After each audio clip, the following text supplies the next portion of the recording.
Hey folks, Two Sheds Gabby here. I got an unexpected call from one of my banks yesterday. They had a bag of dimes ready for me, and so I went and picked them up, and I'm getting to them this morning. It's a little after 11 a.m.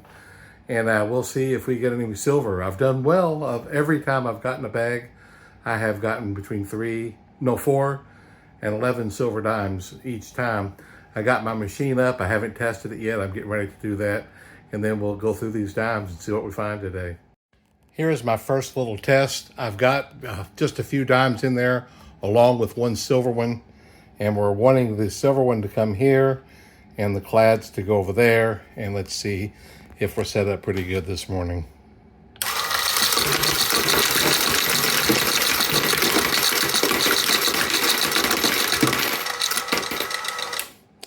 Well, we got two.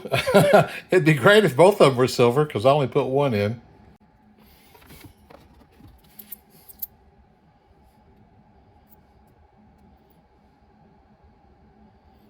$94. That one's not silver.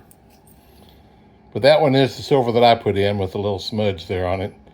So it's working close enough because I usually get a few clads over here anyway, and that's okay. I put about this many in my little box that I run through the hopper. And this is how many I haven't gone but 2 or 3 times I've done this. And that one right there might be silver. That'd be great to have one already.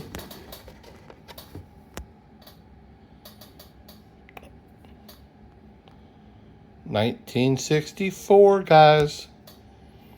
We've got a silver already. I hope that is a sign of good things to come. I have run a few more batches through, for lack of a better term of what to call it. And it looks like right there in the middle, I might have another. Well, I'm sure I do. 1951. Fantastic.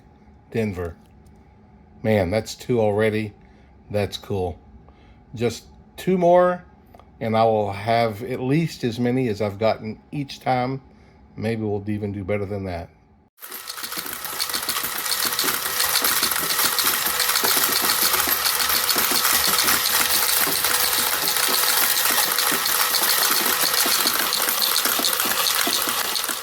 That one is a little dirtier, but it looks like I've got silver number 3.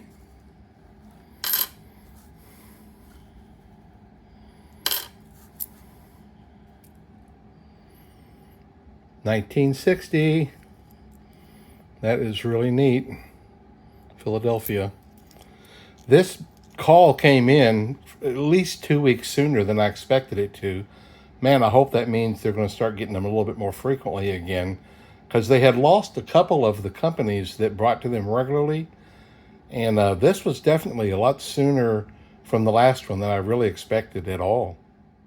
There's a penny down there, my first of them.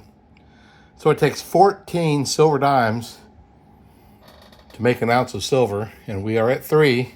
How close will we get? Will we get a half an ounce? 7? That would be cool. We were at 3, now we're at 4. We still got a long ways to go. The last one is a 1955 Denver. That's silver number 4. We've already matched the least amount I've ever gotten in these bags, which is just amazing. It's so exciting. I love it when they call. Let's keep going. That one in the bottom left is kind of dirty, but it might be silver.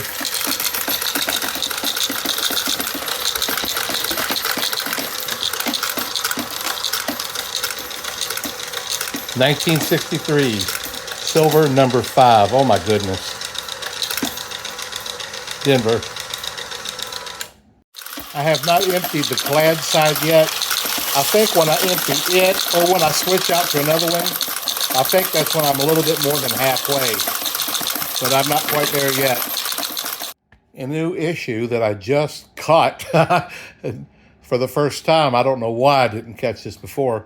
As this side gets heavier and heavier, it starts pushing this side out. I've got the cardboard in there to separate the clad side from the silver, but I noticed now it's not even anymore because it's pushed out so much. So as this fills up, I'm going to have to start moving it over to make sure that I'm not messing up and causing the silver to come on this side too.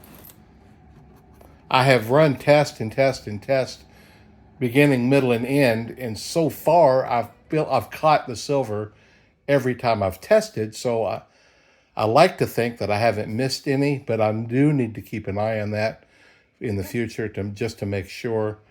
Plus if it gets bent over the wrong way, it'll keep them from falling, and then this little chute here will start filling up, and that's kind of a pain in the keister. So I just need to keep that in mind. I thought as long as I was at that, I would just go ahead and switch it out anyway, and now I'm going to run another test. I have a few dimes in there along with one silver, and we'll see if it comes to the right side.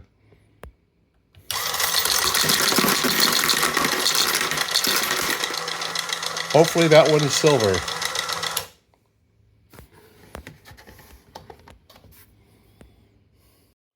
And it is. It is the silver I put in there. After a few more batches, look at that. Looks like I have found number 6. Oh, and during this batch of the last one, I made another little sale on eBay. That was fun. 1964. Flip over there, buddy. Oh, no. I got to dig in now. Easy enough. He was right on top. It's a 1964 Denver. That is silver dime number 6. I'd say I'm a little over halfway now, for sure. I have decided to start emptying this bucket out a little bit more frequently instead of letting it get most of the way full. And so I just switched it out, and so I'm going to run another silver test.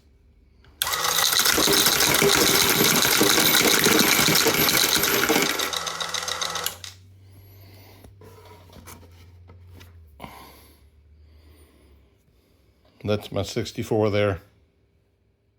Well, it jammed on me a minute ago. I had to take this hopper off and the wheel off, and I sprayed it with a silicone and wiped it out a little bit, and now it seems to be running fine again. Uh-oh. Whatever that was, it worked itself out before I even got it taken apart. Well, I'm down to the end of the bag, guys. I've gone a long time without a silver. I'm still at 6, which is good, but I've got a few more batches to run. Maybe I'll get lucky and get one more and get that ½ ounce. Well, folks, the first half of the bag was certainly more productive than the second half. I ended with 6, which is A-OK. That puts me at 153 silver for the year. That exceeds what my first of the year goal was of 150. That's pretty amazing. Pretty excited about that. I said a few weeks ago I may go for the 250. I just don't see that happening, but 200 would just be great. And we'll see. Thanks for watching, guys. It sure is fun getting these bags of dimes, and we'll see you in the next video. Probably a nickel or $50. Who knows?